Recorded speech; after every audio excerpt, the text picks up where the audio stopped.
right. Thank you. Hang on.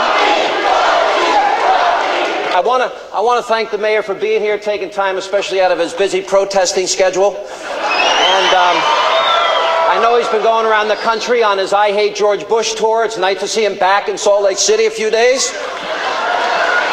I'd also like to thank the mayor for taking time out of his new movie career to be here. I think that's very, very fortunate. And I wonder how much the people of Salt Lake City paid for that little PowerPoint presentation from the 1980s. You're part-time mayor.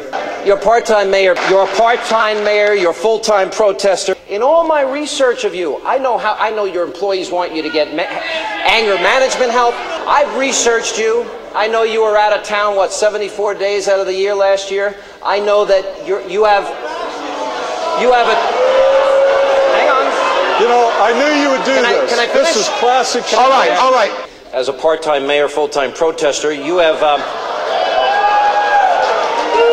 Do you notice liberals are not tolerant of other people's speech? Now, I want to address something before we really get started here, if liberals will let me talk. As we speak, Mr. Cynical Liberal, if you relax, it's okay. I am not here for anything to do with Sean Hannity.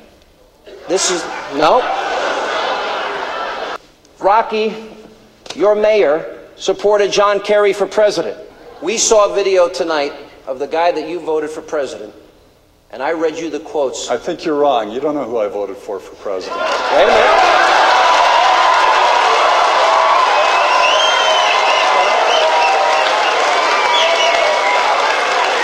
I've got a picture of you in your car with a John Kerry bumper sticker in the back. Wrong. That wasn't you in the car. Never happened. If you did not, nobody knows. Did you not support John Kerry? You didn't support John Kerry? I did not support John Kerry. Who did you vote for? Because I voted for the Green Party candidate, Ralph Nader. Okay. Fine. The mayor and his liberal friends are applying a double standard. What he and his liberal ACLU friends are doing, I love you liberals, just keep interrupting. Did Rocky ever call for this man's impeachment? Some of you women may get pregnant. If you do, it's not your fault, it's George Bush's fault. Democrats want to surrender and wave the white flag in Iraq.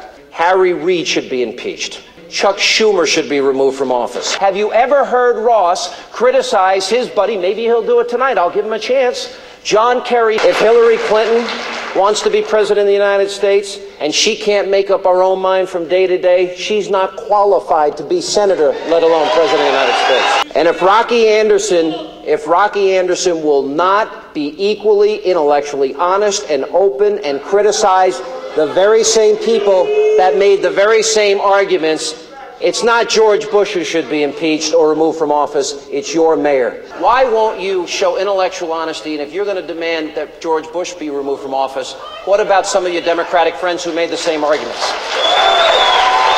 Okay, do I get a chance to respond? As everybody here probably knows, and you say you've read my speeches, but apparently you haven't gotten through to the end, I think that our Congress is absolutely complicit. Those who voted for this resolution were wrong. And let me tell you, there was a national intelligence... Should he resign? I asked, should he resign? We're in response time, so let's let Mayor Anderson finish the response. There was a national intelligence estimate, the October 1st, 2002 National Intelligence Estimate, where the intelligence agency within the State Department, the DOE, said there's nothing to this aluminum tubes claim, where the Bureau of Intelligence and Research said that it was highly dubious that Saddam Hussein was buying uranium. And this is getting to the answer. That was provided to Congress. They could have gone into a secure room and read it, and by